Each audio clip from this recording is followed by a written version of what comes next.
Hey, everybody. Come on in. Gather round. It's time. It's time for Coffee with Scott Adams, the very best part of every single day, no exceptions. I don't care what the pollsters tell you. And if you want to make it extra, extra special, like a little extra, extra, all you need is a cup or mug or glass, a tankard, chalice, a stein, a canteen, jug, a flask, a vessel of any kind. Fill it with your favorite liquid. I like coffee. And join me now for the unparalleled pleasure, the dopamine hit of the day, the thing that's better than,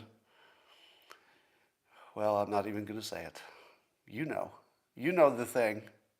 It's called the simultaneous sip, and it's going to rock the entire world right now. Go! Hold on. You feel that? Yeah, that was the feeling of the simultaneous sip going all around the world, same time. Christian, you're way too nice. You don't even have a comment for me to read. But thank you. So what about the news? There are three words we're going to talk about today. One is ceasefire, the other is Marxist, and the other is peacock. Because persuasion depends quite a bit on the words you use, of course.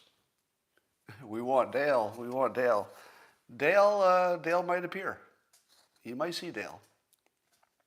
Let's start at the top and we'll get to all the persuasion tips that are embedded in this as we go. Just saw a tweet from somebody on Twitter named Just Jess. And she reports in her tweet, she says, "So, turns out the new friend I went on vacation with doesn't believe there was an insurrection. So, vacation over 4 days early, friendship way over, mind blown." Now, this tweet suggests some advice I would like to give to all of you. I don't usually give travel advice, not really my domain, but sometimes I can give you travel advice that's quite good.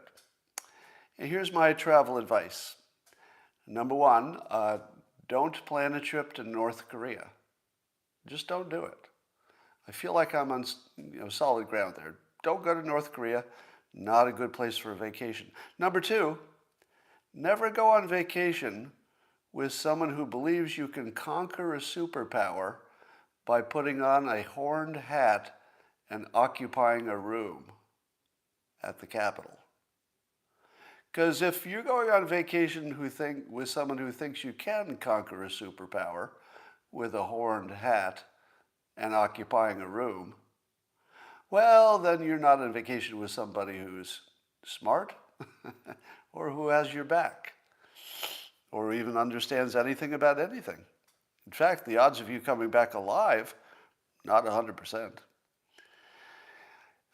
Here's a word I would like to introduce into the argument about China and fentanyl. And as I tweeted moments ago, I said, let's not directly negotiate with China on anything until there's a ceasefire on sending fentanyl our way. And then I said, that has to be hello. In other words, I don't think we should talk to them about anything else. In fact, I've suggested strongly that we should remove all of our diplomats. Just talk to them indirectly through some other country or something. Because I don't know if they're going to like that situation, if they're such a bad player that they can't even get diplomatic relations with the United States, but they don't deserve it. China doesn't deserve diplomatic relations with the United States while we're in a hot war. And the reason I would say that we should wait for a ceasefire is that they are killing us with fentanyl. They are doing it intentionally. They are doing it every day, and they could stop it like that because they know exactly who it is who's sending it. We gave them the name. China knows the name and address of the one person who's sending the fentanyl. The head of the whatever drug cartel is doing it in China. So let's call it a ceasefire, because when you call something a ceasefire, people understand you're in a war, and people are dying right now, like dying right now. So if we say weak-ass stuff such as, gosh, China, we'd sure like you to do more about restricting the fentanyl trade. And then China says, oh yeah, absolutely. We're going to get right on that. Soon as we're done here, I'm going to pick up the phone. Fentanyl trade will be completely done. And then it doesn't happen. Repeat, repeat, repeat. China will just say, yeah, we'll take care of that, and just not do it. So let's call it what it is. It's a hot war. They're sending death, chemical warfare. And unless there's a ceasefire, I don't think we should talk to them about anything. Just anything. All right. I saw a tweet that got me thinking. Maybe it'll get you thinking too. It's just a user on Twitter named Riald, or at least that's the username. And Riald said, I'm telling you, when men get defensive, whatever you accuse them of, you are right. And it makes me wonder, how does Riald think men act when they're falsely accused? If there are any men here, can you answer this question? When you are falsely accused of something, and let's say it's something important enough for somebody in your life to bring it up. When you're falsely accused of something, what's the best play there? Are you supposed to act offensive, or are you supposed to act defensive? Because I feel like there's a little bit of a trap you've set here, Riald, which is it's very convenient that when you accuse somebody of something, you can know that they're guilty by them defending themselves. So, somebody says, I hit back hard. Well, I'm sure that's worked really well for you. I know what you're saying, that some people hit back hard because you just feel like you want to or you have to, but you can't tell me it worked. I'm sure it didn't work. And so this brings up a larger question, which is when one person accuses another of projecting, meaning, hey, you're blaming me of the thing you're doing. How do you know which one is right? So you got two people who both think the other one is doing the only crime and is projecting it on the other. And the other thinks exactly the same thing, but in reverse. No, I think you're doing the only crime. I'm not doing anything, but you're projecting on me. Have you been in that situation where you both think you're projecting and you both think you're innocent, but the other one is definitely guilty? How do you sort it out? How can you tell which one of you, how do you know which one of you is projecting? Would you like a way to do it? Let me give you a way to do it. Okay? If somebody is innocent of a thing, and you say, hey, I think you're projecting on me because that's actually your crime, and let's say it's not, what would somebody say if you falsely accuse them of projecting? Well, I think they'd say something like, well, what do you mean? Or make your case. Or can you give me an example? How exactly? What did I do? Give me some details. That would be one way a person could react if you say, I think you're projecting, and you're guilty of that crime. Here's another way. Go nuts. They go really nuts and they won't talk to you for the rest of the night. Which one is projecting? One of them says, I don't know what you're talking about. I don't think I'm projecting. Give me an example of that. Can you give me some details? That's one person. And the other one is like, I knew you wouldn't be honest. You're doing it again. I'm not going to talk to you for the rest of today. Which one's projecting? Yeah, it's easy. Now, you'll never convince the other person they're projecting, but they know it because that's why they exited the conversation. So when somebody gets too mad to talk to you and exits the conversation, it's because they know they can't prevail based on the facts. So if you're wondering if you're crazy, that's how you know. If you're willing to talk about it, you're not the crazy one. If the other one says, I'm not even going to talk about it, I'm really mad at you, and by the way, you did something terrible last year, you know who's projecting. So use that tip. The only good it will do you is at least you'll know which one is projecting. It won't solve the problem because the projector is still mad at you and it's going to be mad at you tomorrow. But at least you'll know which one is the crazy one, and that's worth something. All right. So Joe Biden has once again crossed the creepy line. So hashtag Creepy Joe is trending again today. So this is what he actually said. If you haven't seen the video, you have to see the video because I'm not going to be able to do it any justice. Somebody said I look stoned. I think maybe I always look stoned, but I'm rarely stoned at this time in the morning. Later, sure, but at the moment, not. So this is what Joe Biden said. He looked at a girl in the audience, and somehow this makes it worse. It was a daughter of a veteran. And he said, quote, "I love those barrettes in your hair. Man, I'll tell you what. Look at her. She looks like she's 19 years old, sitting there like a little lady with her legs crossed." Now, I didn't see a picture of the person in question. They just showed a close-up on Biden when he was talking. So I don't know how old she is. And I think it matters, doesn't it? Like, it matters a little bit how old she is. It's bad no matter what, but how you filtered it would depend a little bit on what she looked like.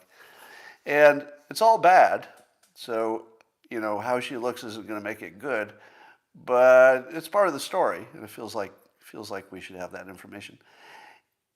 And here's the thing: has nobody told him not to do this anymore? Somebody in the comments is saying that maybe she was 9 or 10, she was 11, somebody says. Well, okay, I guess we don't know. But that's not terribly important to my point. My point is that, this doesn't mean that he's a pervert or something. I mean, we can't really go all the way there.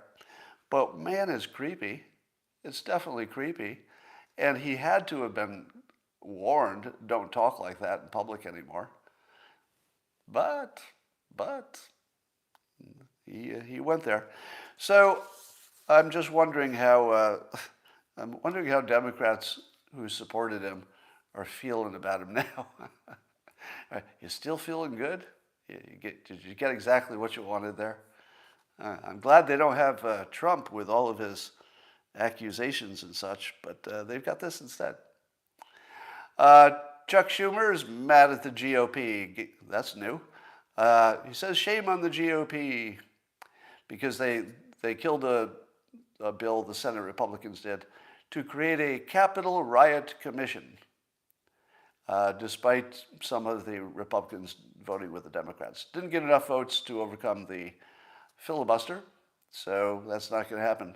Now, does it really matter? Well, I suppose they would have preferred having a commission, but they also get credit for trying to have a commission and then having the Republicans turn it down. So they get the issue either way. In terms of persuasion, I would say that the Democrats get the win. I give the Democrats the win on persuasion, because whether they got that commission, which would have been really good persuasion, or it got turned down by Republicans, that's still good persuasion. You have either the change or the issue. So it was a win-win scenario for the Democrats. They took the lesser win. They didn't get the commission, but it's still a win. So good play by the Democrats. Whether you think that's ethical or not, you can decide. But in terms of technique, it was pretty solid. Rusha says, would you consider reading super chats aloud at the end of the streams, or gather them to...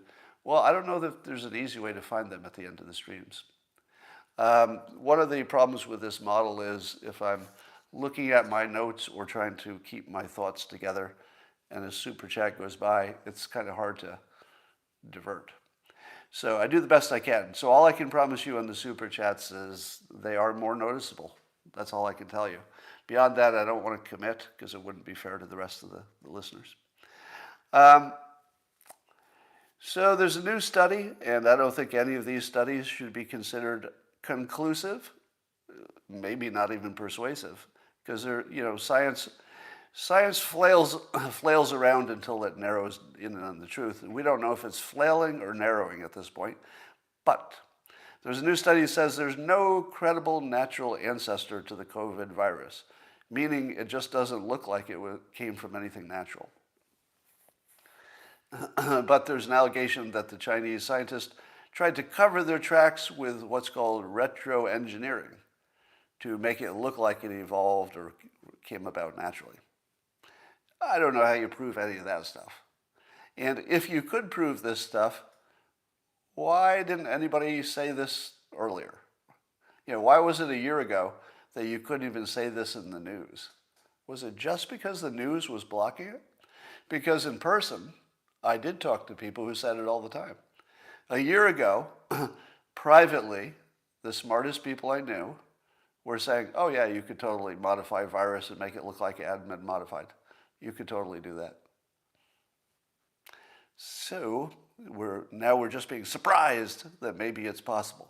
We still don't know if it was modified, but certainly if you're just calculating the odds, if you didn't know anything except what we know at the moment, you'd have to say that the odds are exceedingly strong in favor of the accidental release from the lab. No evidence of an intentional release. I think that's still crazy talk. But certainly coincidentally, having a lab exactly where it released would be too much of a stretch, for me anyway. All right, so here are some things we know about Republicans, according to some recent polls. I was reading an opinion piece on CNN by Frida Ghitis. And apparently, a majority of Republicans, 61%, depending on what poll you're looking at, but a majority, believe the election was stolen from Trump. And CNN, of course, reports this as, my goodness, how dumb those Republicans are. How dumb they are. 61% of them think that the election was stolen. Oh, how dumb they are.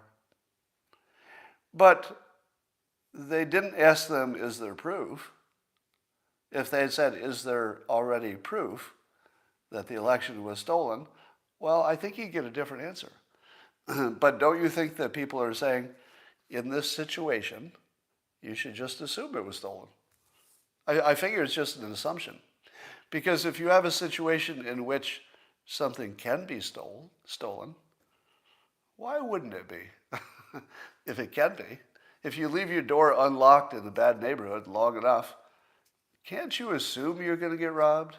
You just don't know if it happened already or if it's going to happen when you go home at night and you discover it. But you don't have to wonder if your home will be robbed, right? Let's make it more obvious. You live in a dangerous neighborhood and you leave your car unlocked and the windows down, and you leave some valuables in your car. Do you have to see the proof that your stuff got stolen? No, you could just go to work. You don't need any proof. Your stuff got stolen because it's parked in a bad neighborhood with valuables on the seat and all the windows are open and nobody's around watching it. You don't really need proof. You just need to know that that was the setup, and then you know what happened. If an election involves electronic devices, have the electronic devices been hacked? There's no evidence of that. No evidence. Have they been hacked? Remember, there's no evidence. What would you say about could the machines have been hacked given that there's no evidence? Probably. Either they have been or they will be, because it's just like the car with the valuable on the seat and all the windows open. You don't have to wonder if it will happen. That's off the table. If is off the table. It's only when. When is still a good question. Has it happened already, or is it in our future? But if is just off the table, if you're a smart person. Nobody smart thinks that if is the right question. Nobody. I'll say it again. Nobody smart. Nobody. 0 people who are smart thinks that it's not going to happen eventually or has already happened. Nobody. You can't find me one smart person who thinks that it won't happen or hasn't happened, one or the other. It's a pretty big claim, right? In person, nobody will disagree with that. Maybe on Twitter somebody will disagree, but in person, nobody will disagree with that who's smart. All right, there's let's see, another poll. There's something like 23% of Republicans believe in the QAnon, what CNN calls mythology. That, quote, the government, media, and financial worlds in the U.S. are controlled by a group of Satan-worshipping pedophiles. Well, what do you mean by controlled? Maybe that's the key word. Because you certainly can't say that there are no pedophiles in power. That's obviously not true. But we don't know if they have enough power. We don't really know if they're Satan worshiping. But certainly there's at least a sprinkling of them. We don't know if they're in control. But this is used as part of an argument by Frida that the Republicans are forming sort of a human bomb, meaning that if 61% believe the election is stolen and 23% believe that the Satan-worshipping pedophiles are running the country, and is this like a time bomb waiting to go off? And then the third piece of evidence that Frida gives, and this is the fun part. Are you ready for the fun part? I was holding out on you for the fun part. She's concerned that on top of this QAnon belief and on top of the belief of the big lie, as they call it, that the election was stolen, on top of all that, which is bad enough, it's like a powder keg, there's some suggestion that the Democrats are similar to Nazis. And she's worried that if Democrats are unfairly being compared to Nazis, on top of these other two beliefs from Republicans, that's a time bomb. That's a time bomb. Now, has anything made you more happy today than knowing that Democrats are concerned because Republicans are unfairly comparing them to Nazis? Has anybody ever done that before? I've heard of it. Is it a thing? I believe that people have compared people to Nazis before. I feel as if that may have happened. Oh yeah, 4 years straight, plus every Republican president ever. And so now the Democrats don't like this being compared to Nazis business. Now, I would tell you my personal assessment of the risk. Close to zero. Close to zero. If you look at the Capitol protests, riots, whatever you want to call them, if you look at the Capitol situation, that doesn't tell you that things are ready to erupt. It tells you the opposite.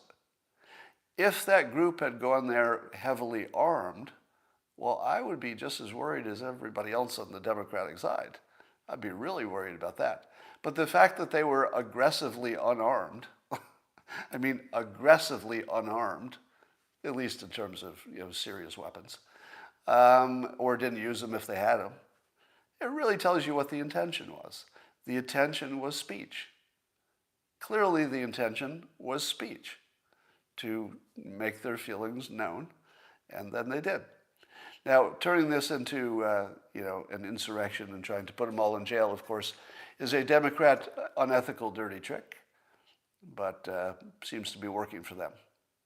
So I tweeted this morning that critical race theory is racist because in lots of reasons, but in one particular reason, that it marginalizes poor white kids. Because imagine being a poor white kid and you go to school and learn that you're part of the oppressors.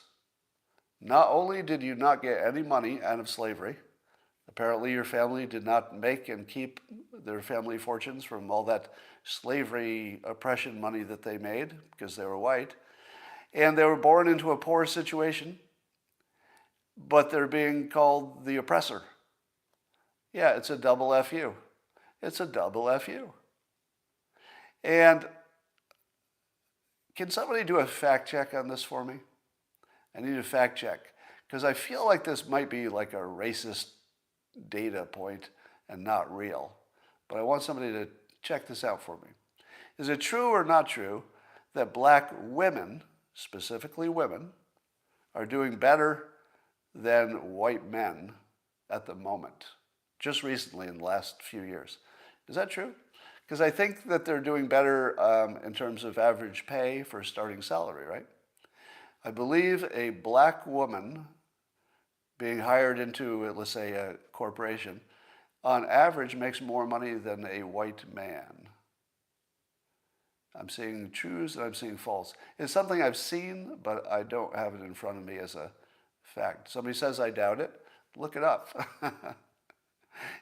Those of you who say I doubt it, look it up.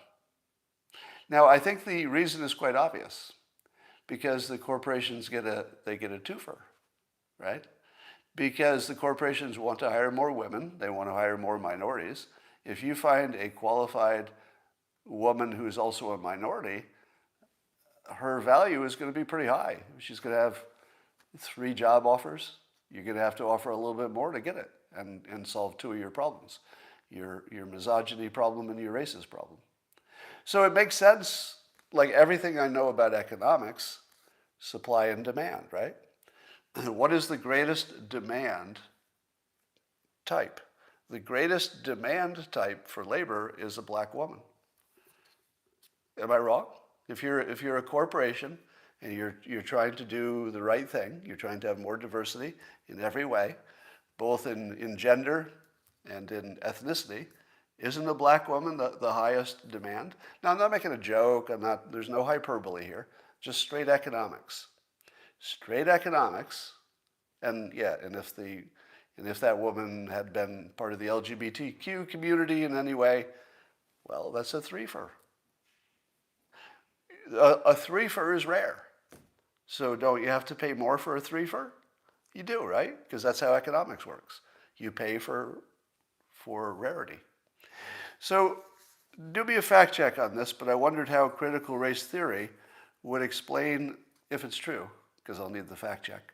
But I think it's true that at least for beginning salaries, just recently, last few years, that black women with equal education, etc., are higher paid than white men. I don't know for sure, but I think that's true. I did a little narcissism test, and man, is this fun once you know how it works. It takes the most frustrating thing in the world and turns it into just sort of a hobby. And one of my hobbies is identifying narcissists by their tweets. And here's how you do it. So I tweeted this, and then I'll tell you the trick. I started out by saying, I like the idea of accurate history lessons. All right, that's the part I'll talk about later. I like the idea of accurate history lessons. It's the first thing I say. I like accurate history. But can someone show me an argument for how critical race theory is supposed to make things better in the future? I only see generalities such as, quote, helping kids be prepared for racism. So what do you think I accurately predicted would be the response to that tweet? The response was, why don't you like accurate history, racist? My first sentence was, I like the idea of accurate history lessons.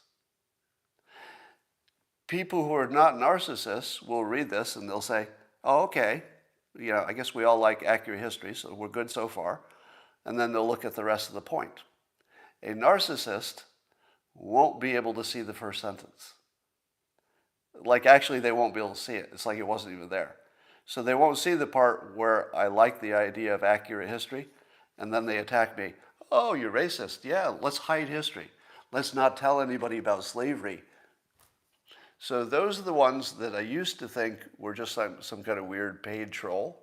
But now that I know that narcissism is an actual constellation of behaviors, once you see this behavior, you go, oh, it's one of those. Now, it could be cognitive dissonance, but within the narcissist world, that happens regularly. So the narcissist is triggered into cognitive dissonance just all the time. It's nonstop. That their whole world is a series of cognitive dissonance. Maybe it's not true for all of us, but a little extra for that group. So when they when the peacocks come out, and this is the other word I wanted to teach you about, um, when I call these people peacocks, it works way better than saying somebody is a vulnerable narcissist because nobody knows what that is. Well, 2% of you know what it is. But if you call somebody a narcissist, they just argue that they're not, and they're not even sure what it is, and maybe your definition isn't the same as theirs. No value whatsoever. Compare that to calling somebody a peacock. See? Have I taught you that visual persuasion is the best? Yes, I have. Besides fear. Fear is always the best persuader, but unethical in many cases. But peacock, you see it, right? And it's a ridiculous bird, and it's just showing off. That's what the narcissist is. The narcissist only comes into comment to make you look worse so that they'll look better. It's a low self-esteem play. And if somebody comes in and says some insult to you generally, without any specifics about why you're wrong, and they say, well, you know, you racist piece of crap, of course you'd think we shouldn't teach history. That's a narcissist. But don't call them a narcissist. Thank them and call them a peacock. So I like to say, thank you, peacock. We all see how amazing you are. Run along. So the peacock wants to be recognized as amazing. Somebody who has better thinking skills than you do. Somebody who has higher ethical consideration than you do. Somebody who's more generous than you are.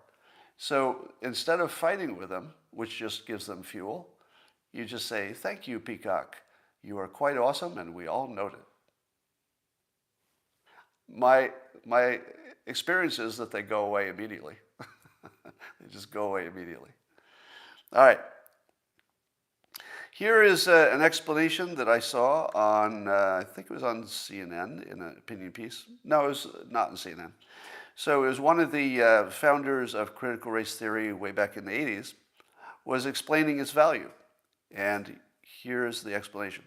Kids of color need honest information about society as much as white kids do. So they're prepared to deal with racism, Fegan said. We are founded on racial oppression. Where I start with this is concrete history. I don't even bring in concepts. So the point of it is that kids of color need honest information about society as much as white kids do. Was anybody arguing about that? Do you remember anybody being on the other side of that?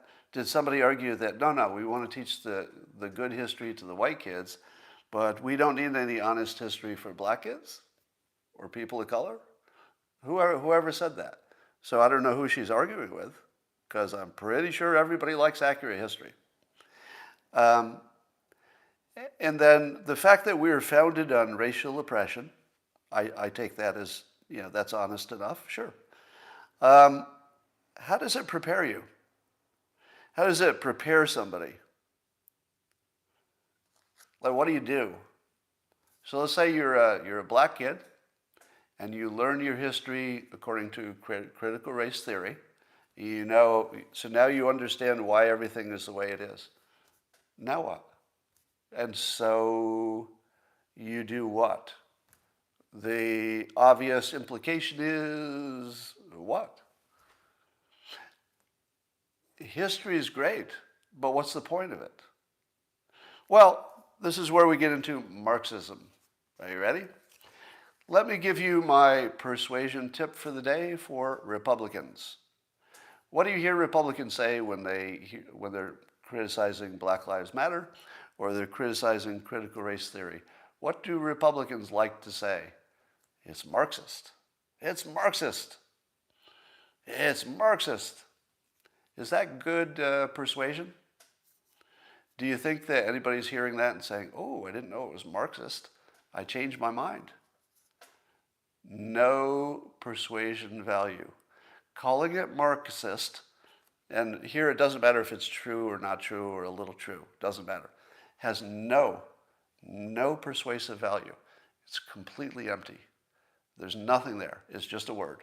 You've actually wasted your time and other people's time by even using it. There's just no point to it. So if you wanted to be persuasive without using that word that just doesn't have any persuasive power, primarily because most of the public doesn't know what to do with it. Like I actually looked it up this morning because I wanted to see if I was missing something. Like, is there more in the definition than I'm aware of? Turns out there wasn't. And so I was confused too. Like, why is it Marxist? Have I ever told you that explaining to somebody a concept doesn't ever persuade anybody?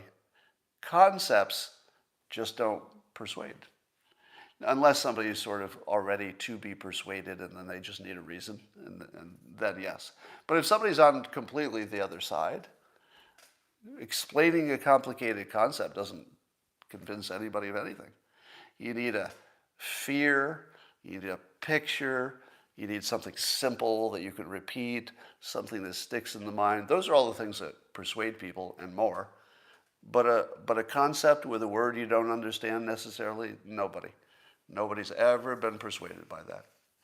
So, if you wanted to make this persuasive, then you have to connect it. Where is Marxism connected to critical race theory? The best I know of, and this is my interpretation, maybe I'm missing something big here, is that critical race theory would make people feel guilty. And they would operate on their guilt to try to move resources from the people who have them to the people who have less of them. Is that what it is? Is it only about guilt and getting rid of money from rich people? I don't know. If the point of it is that you're saying, hey, critical race theory is just a scheme and the real payoff is socialism, and that, Marxism, socialism, using them kind of similarly. If that's what you think the scheme is, and I'm not sure I think that. Yeah, I'm not convinced that's a scheme. But you could imagine that it would help to build guilt so you could ask for reparations, to build guilt so you could have some special laws or something. But I would say that it's based on guilt. So CRT is specifically a guilt strategy, and I think we should call it that. It's a guilt strategy for the purpose of moving resources. How's that? Would everybody understand the critical race theory? Its purpose is to make you feel guilty if you have resources so that you're more likely to put those resources in their direction. Right? But at least that's easy to explain. There's no hard concepts there. Guilt, therefore you better do something for me. One word, guilt. Now, how many people, if you were to talk to them privately, just one-on-one, nobody's listening, how many of those people would say, we should build a system that's based on guilt, like feeling bad? Who would think that would be a good idea? Versus, let's say, building a system based on competition, based on how hard you work, based on doing the right stuff, going to school. Wow. Per Anders says, critical race theory is Marxist, a subgroup of critical thinking. All right, so far that's just a concept, so let's get to the good stuff. Check the Frankfurt School, you're making it worse. The whole idea is to entice and to destroy the current system, not to make it better. Okay, I agree with all of that you said, but when you're talking about persuasion, don't tell people to check out the Frankfurt School, because they just won't. And the few who do are not the ones who are going to be moved by animal spirits and guilt and feelings anyway. So just in terms of, and by the way, thank you for that. That was way too generous. I would have read your tweet for 10% of that, but I appreciate it. Or would have read your comment. So let's call it guilt, and it's a system based on guilt, and I don't think there's anybody in the world who thinks that's a good idea, privately. It's good for the leaders, probably. All right. And Ruben Gao on Twitter summarized it this way. Said, critical race theory is a wealth transfer device that uses guilt and envy to benefit one group over another. So that's what it is. It's a wealth transfer system based on guilt. Now, we probably have a lot of systems that are based on guilt. But I think we have to, and somebody says power, everything is about power. Everything. Everything's about power. So sometimes saying it's about power doesn't get you to any insight, because it's all about power. Everything. All right. So I wouldn't use that word Marxist if you can use guilt and envy or real words. And that will make things fair. All right. Same as PETA accusing you of guilt. So does PETA use guilt as their primary thing? I don't know. I don't feel like PETA uses guilt. I think PETA wants to make you feel bad about hurting animals, but is that guilt exactly, or is just feeling bad? I don't know. I'm not sure that's exactly guilt, but it's in the neighborhood. So do you think that you should ever make decisions based on shame or guilt?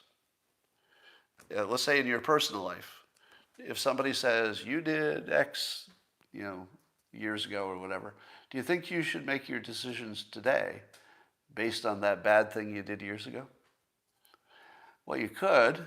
Maybe it'd make you feel better, but it's a bad strategy. How about a strategy that is you do as well as you can without hurting anybody? And then, once you've done as well as you can for yourself without hurting anybody, then you get generous. How about that?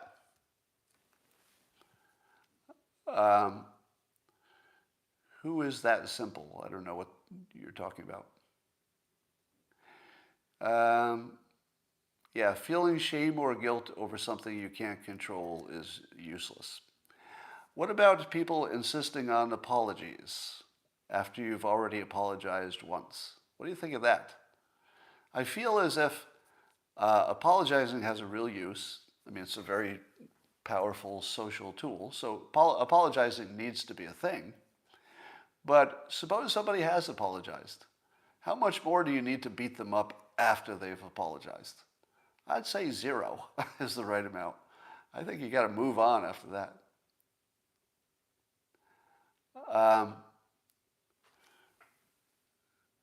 Laura says, the worst thing the left has done with this is destroying our ability to agree to disagree. And they've done this through social media and their censorship. Yeah. I don't know it's just the left who's done that. I think it's social media in general has just amped us up to the point where you can't even be in the same room with somebody who disagrees with you. Let me ask you this. If you were to make a list of things that are sort of crazy, would Republicans or Democrats have a bigger list? Because, on the right, you'd have stuff like QAnon, but on the left, you'd have all kinds of stuff, right? Apologizing just gives your opponents a club. Apologizing once and doing it sort of in good form, a proper kind of apology. A proper apology, you say exactly what you did wrong in words that the person you're apologizing to would understand to be accurate. You got to do that. It's not an apology unless you can state it in your own words. In my opinion, it's not a proper apology. So you have to restate what you did wrong, apologize, but then you need to be done. If you're being beat up forever over it and you've already apologized and you've shown that there's no reason it would happen again, then it's just a power move, and at that point you can stop being guilty. Marusha says mandatory CRT training would give the right exactly what they'd want: access to leftists. They'd be forced to hear arguments from the outside. Interesting. So, but I don't know that critical race theory has any room for other opinions. My guess is that once you get in that room, you're not allowed to have a varied opinion.